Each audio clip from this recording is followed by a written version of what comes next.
Question. I know it is a very wide subject, but I was wondering if you would please elaborate some more on fear. I used to have severe panic attacks years ago. Fortunately, I was able to get through them with therapy at that time. But today I'm left with some kind of residual from all that panic I had in the past, and it appears in very specific situations. For example, when I go to see a doctor for a consultation or in a very small elevator. I get this anxious feeling in my stomach and worry. Then it dissolves after a while. I know some of the beliefs that I have might be still triggering this, but the pull that I feel in that situation is so strong that it's very hard for me to get out from it. What tools do we have to overcome that kind of pull? Well, there are at least two layers to this. And the first layer is, of course, that we have all been exposed to situations that cause pain. And of course, on a planet like this, just look at life. You could walk down the street and a roof tile could fall off the roof and hit you in the head, or a meteor could fall from the sky, or you could be run over by a bus, or whatever, So how can you ever really feel safe on a planet like Earth is what many of us ask ourselves. And of course we have in past lives experienced all kinds of very traumatic and difficult situations. Many people, you just look at history and see many people have been killed in war, for example. So what I'm trying to say here, I know this doesn't sound very encouraging so far, is that we all have openings in our energy fields, in our auras, that was created by trauma in the past. And these openings tie us into what I have called these collective entities, or even demons in the lower emotional realm. And they can pull on us. They can pull on our energy fields and pull on our conscious minds, pull on our emotionals, our mental bodies, and even our identity bodies sometimes. And this is really the basis for this sense of panic. And not only can they pull on us, they can also direct energy into our energy fields, into our chakras. So let's say that in the past you had severe panic attacks. And it could be because there were some dark forces that directed this fear-based energy, which is simply a lower vibration, into one of your chakras, and you felt overwhelmed by it because it was too strong. And you might have received help with therapy to somehow resolve something in your own mind and your own beliefs that helped you close the hole somewhat. But there could still be an opening there. It may not be so severe that it overwhelms you, but you still feel it. That's why it's triggered in certain situations, like confined spaces. And the way to deal with it on an immediate level, I would say, is to invoke spiritual protection from Archangel Michael, and to use the decrees and invocations to the Elohim Estrella to cut you free from any ties to these forces. So these tools are in the Spiritual Toolbox playlist. They're also found on my website, transcendencetoolbox.com. But in the longer run, you need to resolve the psychology. And I've given many talks in my breakthrough videos and other videos where I talk about we have these subconscious selves. And basically there is the idea, the teaching is that in the past, sometimes in a past life, or rather often in a past life, we were exposed to a very traumatic situation. And in order to deal with that situation psychologically, we created this subconscious self, which is based on a certain belief. And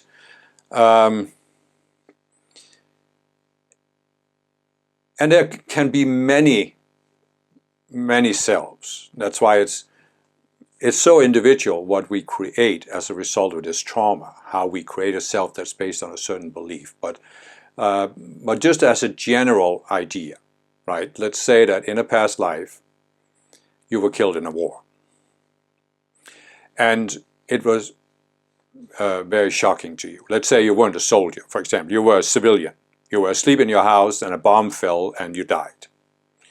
And it was so shocking to you because it was so unexpected. And that's when we can create a subconscious self that says, that's based on this idea, I never want to be surprised like that again.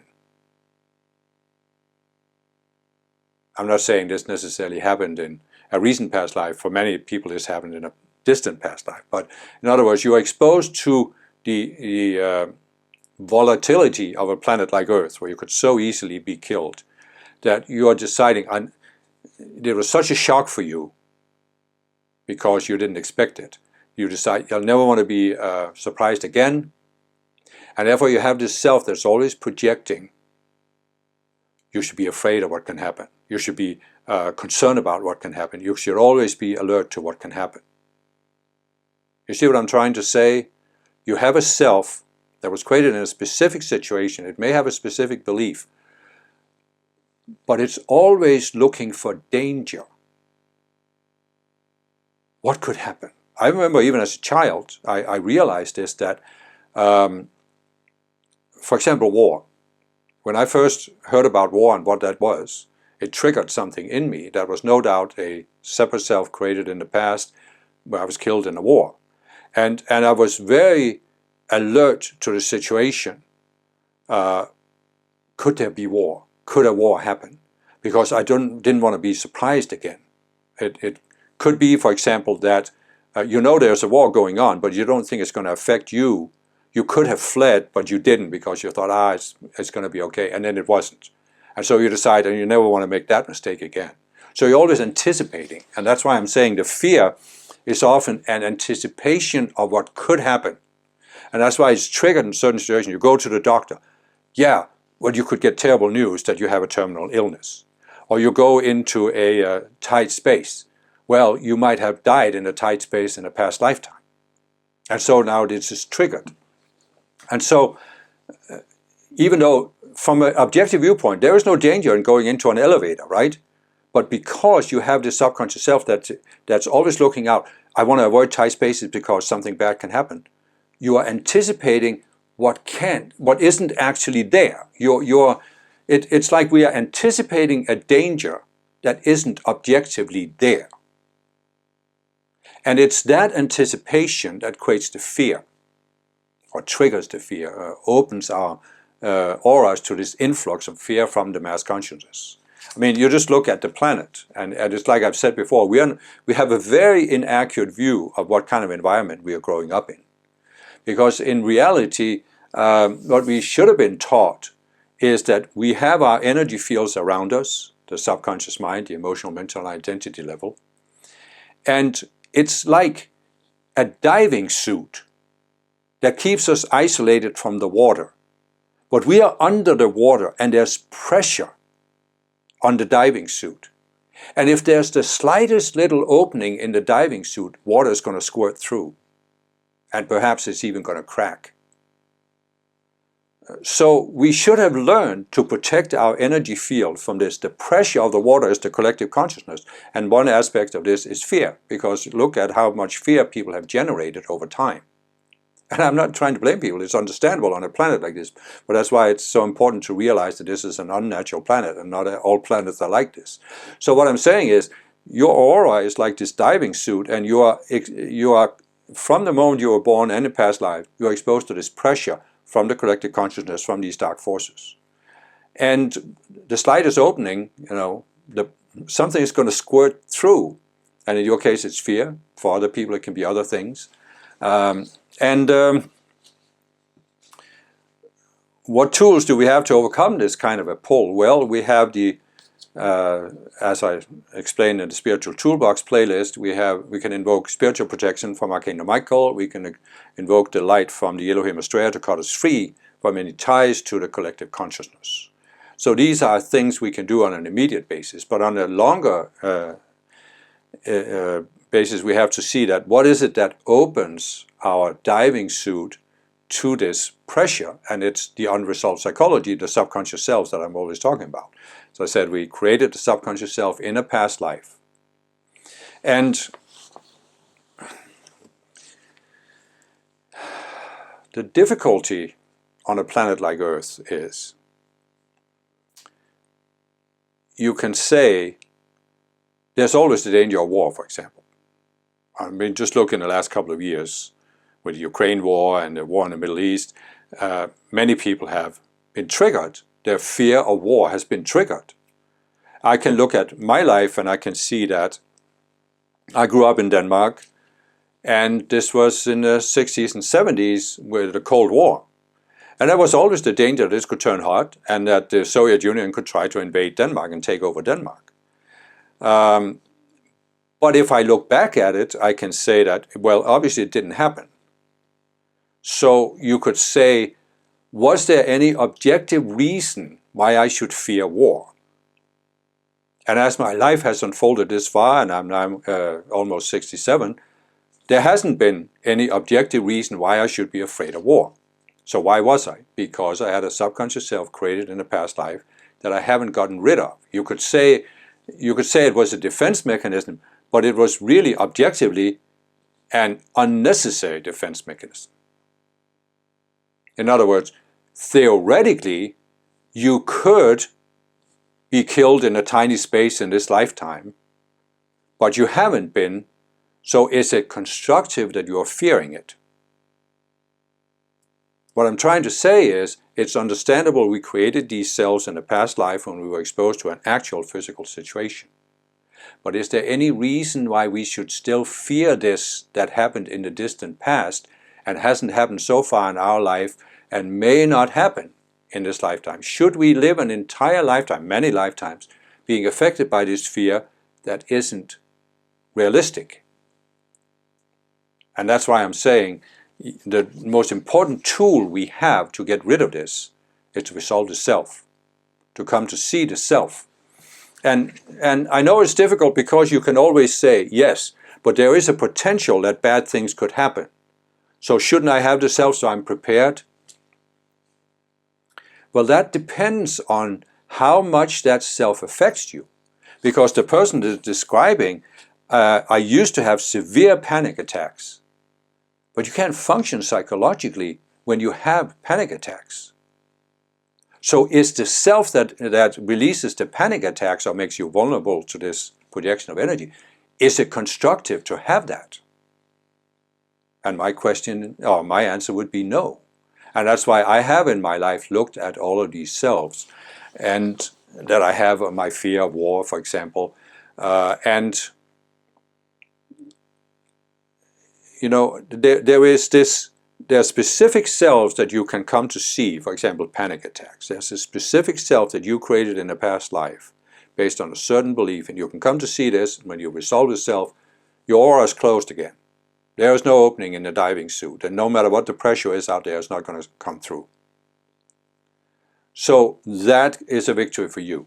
But on a more overall, there can be, if you're a spiritual person, there can be a need to look at your general attitude to Earth. And this is what I talk about in my playlist about the avatar psychology. Because as I said, there are some of us who have come to Earth from natural planets where we don't have the murder and mayhem you have on Earth. And this is often very difficult for us because we have a subconscious sense, an intuitive sense, that all of these things we see on Earth aren't unavoidable, aren't necessary, shouldn't be here.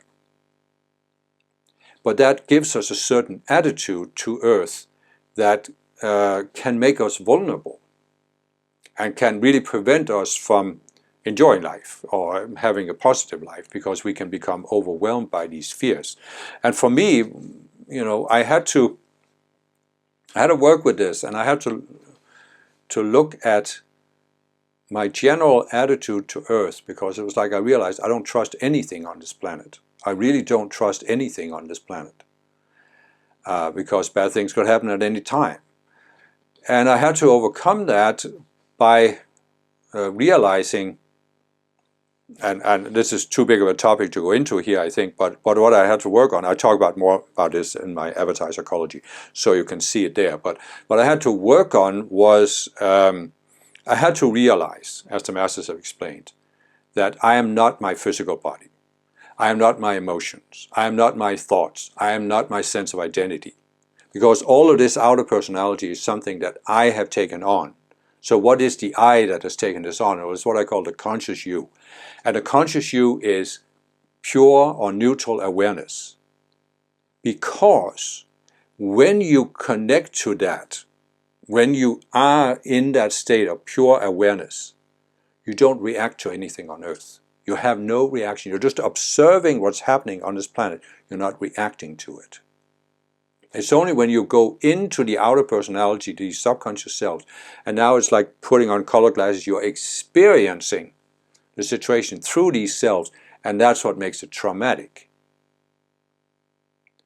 And that's what creates the fear. So what I'm saying is, when you experience fear, it's always through a subconscious self, because when the conscious you is outside the outer personality and in the neutral state, you don't have fear. You have no fear, no matter what happens, even no matter what happens to the physical body. You could die, you could be tortured, you could be killed in horrible ways, but the conscious you has no fear about it. And you can reconnect to that. And that's when you can then start looking at these subconscious selves and saying, okay, objectively it is a difficult planet and bad things could happen, but how likely is it that it's going to happen in my situation? And therefore do I need to carry this fear with me? And it just gives you a different perspective where you sort of make peace with it. Because I came to a point where I realized that, so what if my body dies? I mean, it's going to die eventually, right? And I'm getting closer to that point. So what? I will still exist. The conscious you that I am will still exist after the body dies. So why am I fearing the death of the body when it's actually a liberation? And so you can in a little longer run, you can start working with this and looking at your attitude to life, your attitude to death, your attitude to this planet we are on. And I'm not saying this is a process you can complete in 5 minutes. I don't have a magic wand, as I say over and over again. It takes time to resolve this psychology. But you can certainly work on it, and you can come to a point, as I think many spiritual people and teachers have demonstrated, where you don't have any fear about life on earth. And I know that's obviously easier if you're living in a safe place than if you're living in southern Lebanon right now, or northern or eastern Ukraine, or wherever. But still, I think there are many people that have a situation where they can process this and be free of it. And of course, by us doing this individually, we're also helping raise the collective consciousness, so it becomes easier for other people to not be so burdened by these fears. So nothing we do to help ourselves with our psychology is just for ourselves. It also raises the whole. And obviously, fear is a very, very debilitating feeling for many people, so helping to lessen the pull of that collective fear is really a great service to the planet and to other people.